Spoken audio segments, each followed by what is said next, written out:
మనం పంటలు పండించుకోవడం కోసం రకరకాల విత్తనాలు తెచ్చుకుంటామండి. కానీ అవి నాటినప్పుడు సరిగ్గా మనం జాగ్రత్తలు తీసుకోలేదనుకోండి, అవి మొలవను మొలవ్వు, మొలిచినా కూడా సరైన దిగుబడి కూడా రాదండి. మన గార్డెన్‌లో ఎటువంటి రకం విత్తనమైనా సరే చక్కటి దిగుబడి రావాలి అంటే ఎటువంటి జాగ్రత్తలు తీసుకుంటే చక్కగా మనం సెలెక్ట్ చేసుకున్న విత్తనాలన్నీ కూడా హెల్తీగా పెరిగి మంచి దిగుబడి వస్తదో ఈవేళ ఈ వీడియోలో చూద్దామండి. నమస్తే. నా పేరు శేషకుమారి. మా ఛానల్ ఎర్రా గార్డెన్స్‌కి స్వాగతం అండి. మనం ఎంతో శ్రమపడి విత్తనాలు కలెక్ట్ చేసుకుంటాం. కలెక్ట్ చేసుకున్న విత్తనాలు మన గార్డెన్‌లో నాటుకుంటున్నప్పుడు కొంచెం జాగ్రత్త తీసుకున్నాం అనుకోండి, చక్కటి ఈల్డ్ అంటే హార్వెస్ట్ తీసుకోవచ్చు మనం. మా గార్డెన్‌లో ఎక్కువ నేను హార్వెస్ట్ చేస్తున్న వీడియోలు చెప్పాలంటే పూర్తిగా పోస్ట్ చేయను కూడా. అప్పుడప్పుడు పోస్ట్ చేస్తున్న వీడియోస్‌కి కామెంట్ సెక్షన్‌లో మీరు బాగా కాయగూరలు అవి పండిస్తున్నారు మేడం, మీ చెయ్యి మంచిది, ఇలా ఏవో కామెంట్స్ వస్తూ ఉంటాయి.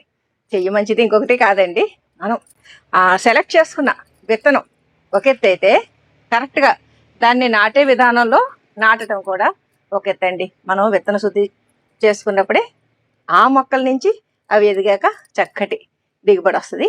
ఈవేళ ఈ వీడియోలో విత్తన శుద్ధి ఎలా చేయాలి, అలాగే విత్తనాలు ఎలా నాటుకోవాలి, నాటుకున్న తర్వాత ఆ విత్తనాలు కొంచెం ఎదిగే వరకు మనం ఎటువంటి జాగ్రత్తలు తీసుకోవాలి, ఇటువంటివన్నీ చెప్పుకుందాము.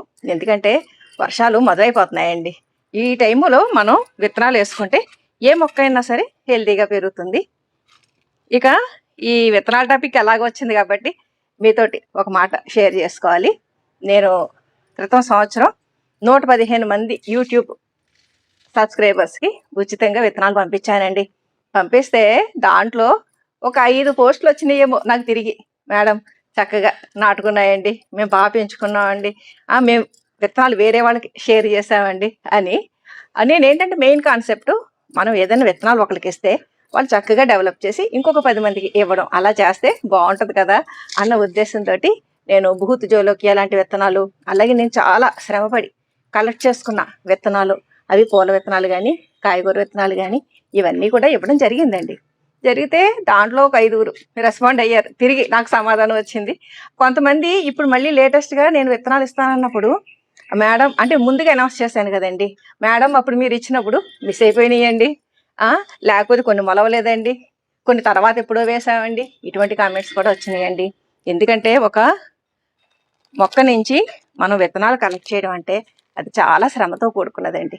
మనం స్ట్రెయిన్ అవడం ఎలా ఉన్నా కానీ ఆ మొక్క కూడా ఆ పండు తయారయ్యే వరకు ఉంచినప్పుడు చాలా డల్ అయిపోతుంది. నా పాత వీడియోస్ చూస్తే మీకు అది కూడా తెలుస్తుంది. కాబట్టి మనం ఏదైనా సరే దాన్ని, అలాగే నేను ఇప్పుడు ఈ విత్తనాలవన్నీ ఇలా కలెక్ట్ చేసి ఈ ప్యాకెట్స్ కింద చేసి ఇవన్నీ చేయడానికి నేను మా సతీష్, నాగమణి వీళ్ళ సర్వీసెస్ అన్నీ ఉపయోగించుకుంటున్నాను. వాళ్ళు ఏం నాకు ఫ్రీగా చేయరు కదండి, వాళ్ళకి నేను అమౌంట్ ఇవ్వాలి. అలాగే ఇప్పుడు ఏమైనా ఈ పోస్ట్ చేయాలన్నా పోస్టల్ ఛార్జీ దగ్గర నుంచి, ఈ కవర్స్ ఇవన్నీ కొనడం దగ్గర నుంచి, మళ్ళీ పోస్ట్ ఆఫీస్కి వెళ్ళడం చేయడం, ఇదంతా సింగిల్ హ్యాండ్ మీద అవ్వదు. నేను వాళ్ళ హెల్ప్ వీళ్ళ హెల్ప్ తీసుకోవాలి, మళ్ళీ వాళ్ళ సర్వీసెస్కి నేను అమౌంట్ అది ఇవ్వాల్సి వస్తుంది. అందుకని చెప్పేసి నేను మినిమం ఛార్జ్ కింద పెట్టాను. అది వేరేగా ఏమీ అనుకోకండి. ఎందుకంటే ఇప్పుడు మార్కెట్లో రకరకాల సీడ్స్ మీకు 30 రూపాయలు లేదే ఏ ప్యాకెట్ రాదు. వచ్చినా దాంట్లో ఎన్ని మొలుస్తాయో కూడా మనకి తెలీదు. ఎందుకంటే నాకు అనుభవం కదండి. చాలామంది అందుకే నన్ను అడిగి ఇంటికి వచ్చి తీసుకెళ్తూ ఉంటారు. అలాగా మనకి ఇప్పుడు క్వాలిటీగా ఉండే సీడ్స్, ఎక్కడెక్కడి నుంచో ఉండే రేర్ సీడ్స్, ఇవన్నీ కూడా సప్లై చేయాలి అంటే నేను చాలా స్ట్రగుల్ అవ్వాలి. చాలా సర్వీసెస్కి చేసిన వాళ్ళందరికీ అమౌంట్స్ ఇచ్చుకోవాలి, ఇవన్నీ ఉంటాయి. కాబట్టి నేను మినిమం ఛార్జ్ కింద తీసుకుంటున్నాను, తీసుకుని నేను పంపిస్తున్నానండి. కొంతమంది ఇంటికి వచ్చి తీసుకుంటాం మేడం, మీ అడ్రస్ చెప్పండి మేడం అంటూ ఉంటారు. అంటే లోకల్గా ఉన్నవాళ్ళు. అది నాకు కష్టం అండి. ఎందుకంటే నాకు ఇంట్లో పని ఇవన్నీ ఉంటాయి కదండి, వంటని, పిల్లలని, ఇల్లని, ఇదంతా. అది కాకుండా పూజలు పురస్కారాలు ఈ మధ్య కొంచెం ఎక్కువైనాయి. ఏదో అంటే వయసు రీత్యా బాధ్యతలు పెరుగుతాయి కదండి, ఎవరో ఫంక్షన్స్కి వెళ్ళాల్సి రావచ్చు, ఇవన్నీ ఉంటాయి. అందువల్ల ఎవరైనా వచ్చినా వాళ్ళకి ఆ విత్తనాలు అవి తీసిచ్చి మళ్ళీ గార్డెన్ చూస్తూ ఉంటారు, ఆ గార్డెన్ చూపించి, ఇవన్నీ కూడా నాకు కొంచెం కష్టమే, అర్థం చేసుకుంటారని అనుకుంటున్నాను. అలాగా మనకి విత్తనాలు అనేవి సేకరించడమో కష్టమే, మళ్ళీ ప్యాకింగ్ చేయడమో కష్టమే. ఇలాగ డిఫరెంట్ ఫేజెస్లో చాలా ఇబ్బందులు ఫేస్ చేస్తేనే చివరికి విత్తనాలు ఈ రూపంలో వస్తాయండి. తెలిసింది కదా మీకు. కాబట్టి ఎవరైనా విత్తనాలు కావాలంటే కనుక నేను పోస్టల్ ఛార్జెస్ అలాగే ఈ సర్వీసెస్ నేను ఇచ్చుకోవాలి కాబట్టి ఆ ఛార్జెస్ కింద మినిమం తీసుకుంటున్నాను. ఎక్కువ మాత్రం మీరు మార్కెట్తో కంపేర్ చేస్తే మేము మాకు నేను ఇచ్చే ఈ విత్తనాలు క్వాలిటీ పరంగా కానీ అలాగే వెరైటీ పరంగా కానీ డిఫరెంట్గా ఉంటుంది. అదేండి, సరేనండి. మనం ఇక విత్తనాలు ఎలాగా శుద్ధి చేసుకోవాలి, ఎలా నాటుకోవాలి ఇవన్నీ చూద్దాము. మనం విత్తన శుద్ధి గురించి చూద్దాము. మనకి ఇలాగా పెద్ద సైజులో మనం సెపరేట్ చేసుకోగలము అనుకున్న విత్తనాలు అయితే కనుక కలిపేసుకోవచ్చండి. అలా కాకుండా ఇప్పుడు రకరకాల ఆకుకూర విత్తనాలు, ఆ పూల విత్తనాలు చిన్న చిన్నవి ఉంటాయి. అవి అయితే కనుక సెపరేట్గా దేనికి దానికే చేసుకోవాలి. ఇప్పుడు మనకి ఇక్కడ చన్నీళ్ళు, ఇవి వేడి నీళ్ళు అండి. కొంచెం గోరువెచ్చ కంటే కొంచెం ఎక్కువ వేడిగా ఉన్న నీళ్లు ఉన్నాయి. ముందుగా చన్నీళ్ళతో శుద్ధి చేసేసుకుందాం. శుద్ధి చేసుకోవడం అంటే ముందు శుభ్రంగా కడిగేయాలండి. మనం ఈ విత్తనాలు మనకి తయారీలో రకరకాల దుమ్ములు ధూళి ఉంటాయి కదండి, దాంతోపాటు బ్యాక్టీరియాస్ అవి కూడా ఉంటాయి. అవన్నీ పోయేలాగా మనం చిన్న చిన్న గింజలు అయితే కనుక మనం కాఫీ వడబెట్టుకునేవి ఉంటాయి కదండి, వాటితో వడబెట్టుకోవచ్చు. ఇది గోరువెచ్చ కంటే కొంచెం ఎక్కువగా వేడున్న నీళ్ళండి. ఇది దీంట్లో కూడా వేసి మనం బాగా రబ్ చేసినట్టుగా చేయాలండి. చేసినప్పుడు దీనికి ఉండే చిన్న చిన్న ఫంగస్లు, వైరస్లు ఏవేవో కంటికి కనపడి ఉంటాయి కదండి, అవన్నీ పోతాయి. ఇలాగ చేసుకున్నాక ఈ విత్తనాలని మనం ఇక్కడ మనకి ట్రైకోడర్మా సూడోమోనాస్ దొరికితే అవండి, లేదంటే ఆవు పాలు, పచ్చి ఆవు పాలు అంటే దేశీ ఆవు అయితే మరీ మంచిది. పసుపు కానీ లేదంటే గోమూత్రం అండి, ఇది మనం ఏదో ఒకటి వేసుకుని శుద్ధి చేసుకోవాలి. ప్రస్తుతం మీకు నేను ఇక్కడ ట్రైకోడర్మా ఉంది, అది చూపిస్తున్నా. ఏదైనా చూడొచ్చండి. అయితే ఆవు పాలు అయితే కొద్దిగా వేయొచ్చు, అయితే పసుపు అయినా వేయొచ్చు. ఇప్పుడు అందరికీ పసుపు ఈజీగా దొరుకుతుంది కాబట్టి నేను పసుపుతో చూపిస్తున్నానండి. ఇదిగోండి, చాలు, ఎందుకంటే ఎక్కువ అక్కర్లా. ఇలాగా బాగా రబ్ చేసినట్టుగా చేసేసండి. మనం ఒక 10 మినిట్స్ పక్కన వదిలేయాలండి. 10 మినిట్స్ అలా వదిలేసిన తర్వాత, అంటే దానికి ఏమన్నా బ్యాక్టీరియా ఉన్నా అవి పోవడానికి కొంత టైం పడుతుంది కదా, అందుకు. ఆ తర్వాత మనం విత్తనాలు నానబెట్టుకోవడం కోసం ఇలాగ నీళ్ళల్లో వేసేసండి. అంటే పసుపు నీళ్ళల్లోనే మనం వేసేయచ్చు. వేసేసి ఒక నైట్ అంతా పక్కన ఉంచేయాలండి. అంటే ఇవి కొంచెం ఈ పైన ఈ విత్తనం పిచ్చదంతా కొంచెం గట్టిగా ఉంటుంది కదండి, అది మెత్తబడాలి. ఆ విత్తనం త్వరగా మొలకెత్తాలి. ఇప్పుడు ఇక్కడ నేను ఏం చేస్తున్నానంటే, ప్రస్తుతానికి మనకి క్లైమేట్ చల్లగా ఉందండి, చినుకులు కూడా మొదలైపోయినాయి. అందుకని నేను డైరెక్ట్గా వేసేస్తున్నా. అలాగే మీకు చూపించడానికి కూడా ప్రాసెస్ అంతా కంటిన్యూ అవుతుంది కాబట్టి అలా చేస్తున్నాను. ఇదిగోండి, ఇక్కడ నేను 3 రకాల విత్తనాలు తీసుకున్నాను. అవి నాటేటప్పుడు మీకు చెప్తాను. మీరు 40% గార్డెన్ సాయిల్ తీసుకుంటే 30% కంపోస్టు, 10% ఇసుక, 10% కోకోపీటు, 10% ఓక అలా తీసుకోండి. కొంచెం ఇసుక ఎక్కువైనా ప్రాబ్లం ఏం లేదు. వేపిండి ఉంటే కనుక కొద్దిగా వేపిండి కూడా యాడ్ చేయండి. ఇవన్నీ మిక్స్ చేసేసుకుని మనం పెట్టేసుకునండి. ఇప్పుడు ఇక్కడ మీకు కాకర అవి పక్కన సెపరేట్ చేసేస్తున్నాను. అంటే నేను ఇవి ఎప్పుడు కూడా నార్లు ఇలాగా కొంచెం మొలకలో రానిచ్చేసండి, అప్పుడు వేస్తాను అనమాట. ఆల్ డేస్ చిక్కుడు అండి. మనం డైరెక్ట్గా నేలలో కూడా వేసేసుకోవచ్చండి. నేలలో వేసుకున్నప్పుడు ఏంటంటే ప్రతిరోజు మనం అక్కడికి వెళ్ళి అది మొలిచిందా లేదా ఇవన్నీ అన్ని చోట్లకి వెళ్ళి చెక్ చేసుకోవడం కష్టం కదా. అందుకని ఒకటే చోట మనం ఇలా నారు కింద తయారు చేసేసుకుంటే గమ్మున గాజు పురుగులు లాంటివి వచ్చినా ఇంకొకటి వచ్చినా మనం చెక్ చేసుకోవడానికి సులువుగా ఉంటుంది. అందుకని చెప్పేసి నేను ఇలాగ నార్ల కిందే వేసేస్తాను. ఎందుకంటే మాది 3 ఫ్లోర్స్ కదండి, అటు 2 ఫ్లోర్స్ గ్రౌండ్ ఫ్లోర్తో కలిపి మొత్తం 3 చోట్ల చేస్తున్నాము. 3 చోట్లకి రోజు ఎక్కి దిగాలంటే కష్టం కాబట్టి నేను ఇలాగే కుండీల్లో వేసేసుకుని నాటుకుంటాను. ఇక నాటుకున్నప్పుడు విత్తనం ఎప్పుడు కూడా ఈ ఈ సూదిగా ఉంటుంది కదండి, ఈ సూదిగా ఉన్నది పైకి పెట్టాలా కిందకి పెట్టాలా ఇలా ప్రతి ఒక్కరికి డౌట్స్ వస్తాయి. అందుకని చెప్పేసి మీరు ఇంకా అదేం పట్టించుకోకండి. ఎందుకంటే దీనికి అటు సూదిగా కనపడుతుంది, ఇటు సూదిగా కనపడుతుంది, గమనిస్తే చూసారా. అందుకని చెప్పేసి ఈ కన్ఫ్యూజన్ డౌట్ లేకుండా మనం ఇలా పడుకోబెట్టేయాలండి. ఎప్పుడు కూడా విత్తనం సైజుకి రెట్టింపు సైజు లోతులో పాతాలి. కాబట్టి నేను ఇలాగా నాటేస్తున్నాను. నాటేసి ఇక్కడ రాయి ఉందండి, అందుకని దిగట్ల కొబ్బరి తెచ్చు తీసేస్తా. నాటేసి మనం కప్పేయాలండి. ఇక్కడ ఆనప ఇది కూడా నేను పడుకోబెట్టేస్తున్నాను.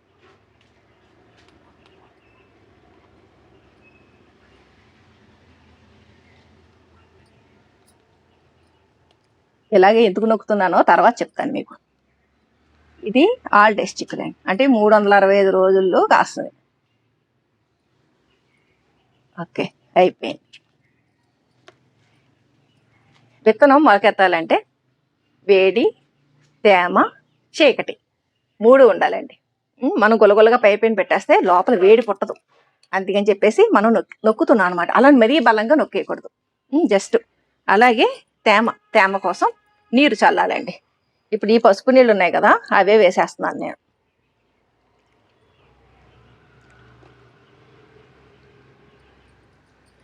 నెక్స్ట్ చీకటి.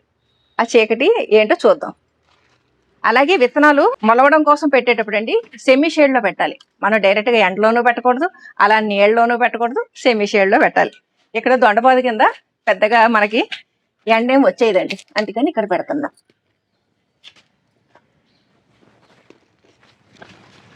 చీకటి కోసం ఏం చేస్తున్నానంటే ఈ గుడ్డ కప్పేస్తున్నానండి.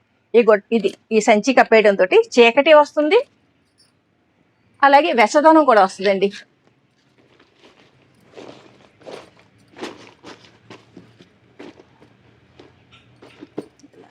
ఇది ఎగిరిపోకుండా వర్షం వచ్చినా ఇలా పెట్టేస్తున్నాను.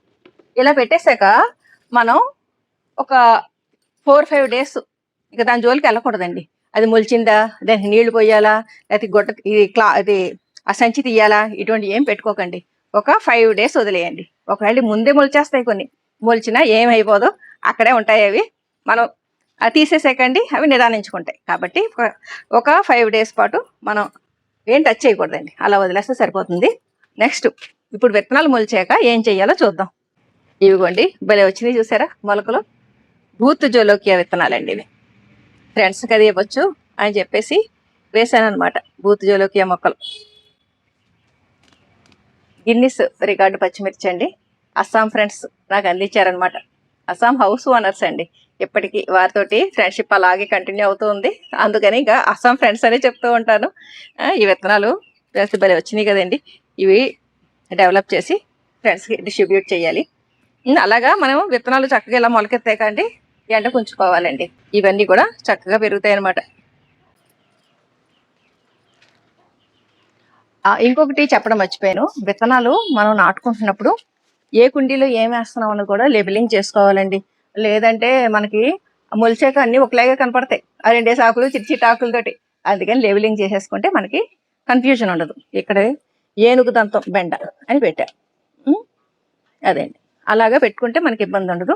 ఇలాగా విత్తనాలు మొలిచాకండి మనం, అంటే ఇది ముందు బ్యాచ్ అనమాట. మొలిచాక కొంచెం ఎండ తగిలేలాగా పెట్టుకోవాలండి. లేదంటే మొక్కలు బలహీనంగా అటు ఇటు పడిపోయి చివరికి చనిపోతాయి. అందుకని కొంచెం ఎండ తగిలేలాగా పెట్టుకోవాలి. ఇక్కడ పెట్టానండి నేను. అలాగే ఇదిగోండి ఈ చిక్కుడు పాదులు కూడా మామూలుగా అయితే ఈ పాటికి నేను నాటేయాలి. కొంచెం ఆ కంపోస్ట్ ఇవన్నీ మిక్స్ చేద్దాం అన్నట్టుగా ఆగాను. మా సతీష్ని పిలవాలి. ఈ లోపు ఇలా చిన్ని తీగలు కట్టేసి సెట్ చేసేసానండి. ఇదివరకు నేను ఏం చేసేదానంటే గ్లాసుల్లో వేసేదాన్ని అండి. ఇప్పుడు ఒక 5 గింజలు వేస్తున్నాం అనుకోండి, 5 గింజలు 5 గ్లాసుల్లో వేసేదాన్ని. 5 గ్లాసులు నాకు జాగ్రత్త పెట్టుకోవడమో కష్టమయ్యేది. ఆ తీగలు వచ్చేస్తుంటే వాటిని పాకించడమో కష్టమయ్యేది. ఎందుకంటే మనం మరి వేరే ప్లేస్లో రీపాట్ చేసే వరకు అలాగా విడివిడిగా పెట్టుకున్న గ్లాసుల్లోవి కాపాడుకోవడం కష్టంగా అయ్యేదండి. అందుకని ఇంకా అలా కాదని ఇంక మనం ఏ వెరైటీయో ఆ వెరైటీ ఒక్కొక్క కుండి. ఇక్కడ కణుపు చిక్కుడు ఒకటి, దసరా చిక్కుడు ఒకటి, అలాగే 365 days ఇటువంటి వెరైటీ, అలా మొత్తం అంటే మామూలుగా చెప్తున్నాను మీకు. దేనికి దానికి ఒక్కొక్క కుండీ కింద పెట్టేసుకున్నాను. ఇంకొక విషయం చెప్పడం మీకు మర్చిపోయాను. కుండీల్లో నాటుకుంటున్నప్పుడు చుట్టూ పేపర్ పెట్టేశానండి, మట్టి వేసే ముందనమాట. ఈ పేపర్ పెట్టినప్పుడు ఏమవుతుందంటే మనం ఎలా అనేసరికి టక్కుమని ఈజీగా వచ్చేస్తుందండి. అంటే రేపాటు చేస్తాం కదా పెద్ద పెద్ద పార్ట్స్లో, అప్పుడు ఈజీగా వచ్చేస్తుంది. కాబట్టి కుండీకి మట్టి నింపుకునేటప్పుడు ఇలా పేపర్ పెట్టుకోవడం కూడా చెయ్యండి. ఓకే అండి, చూసారు కదా ఈరోజు ఈ వీడియోలో విత్తనాలు శుద్ధి చేసుకోవడం దగ్గర నుంచి రీపాటింగ్ స్టేజ్ వరకు మనం ఎలా కాపాడుకోవాలి ఏంటి అన్నది. అలాగే ఎర్రా గార్డెన్స్లో నేను సేకరించిన రకరకాల పూల విత్తనాలు, కాయగూర విత్తనాలు, ఆకుకూర విత్తనాలు ఉన్నాయి. అంటే నేను సేకరించినవే కాకుండా ఎక్కువ మంచి ఈల్డ్ వచ్చిన విత్తనాలు కూడా నేను బయట నుంచి తెప్పించినవి కూడా నేను ఇలా డిస్ట్రిబ్యూషన్, అంటే ఫ్రీ డిస్ట్రిబ్యూషన్ అని మాత్రం అనుకోకండి, మినిమం ఛార్జ్ ఉంటుంది, అలా పెట్టాను. ఎందుకంటే మన చేతితో ₹1 ఖర్చు పెట్టామనుకోండి, దాని మీద మనకి బాధ్యత అనిపిస్తుంది, ఎలాగైనా సరే మనం శ్రద్ధగా చేయాలి అని. ఆ రకంగా కూడా ₹1 ఖర్చు పెట్టి కొనుక్కున్న విత్తనాలని మరింత శ్రద్ధగా పెంచుతారనే అభిప్రాయంతో నేను మినిమం రేట్స్ పెట్టానండి. కావలసిన వాళ్ళు ఆ వీడియో లింక్ కూడా నేను డిస్క్రిప్షన్లో ఇస్తాను, చూడవచ్చు. చూశారు కదండి ఈ వీడియో మీకు ఉపయోగపడుతుందని భావిస్తున్నాను. అలాగే మీరు విత్తనాలు అవి నాటేటప్పుడు ఎటువంటి జాగ్రత్తలు తీసుకుంటారు ఏంటన్నది కొత్త ఐడియాస్ ఉంటే కనుక కామెంట్ సెక్షన్లో షేర్ చేయండి, అందరికీ ఉపయోగపడతాయి కదండి. చూశారు కదా ఈ వీడియో పైన మీ అభిప్రాయాలు కామెంట్ సెక్షన్లో షేర్ చేయండి. సర్వే జనా సుఖినో భవంతు. Please like, share and subscribe my channel.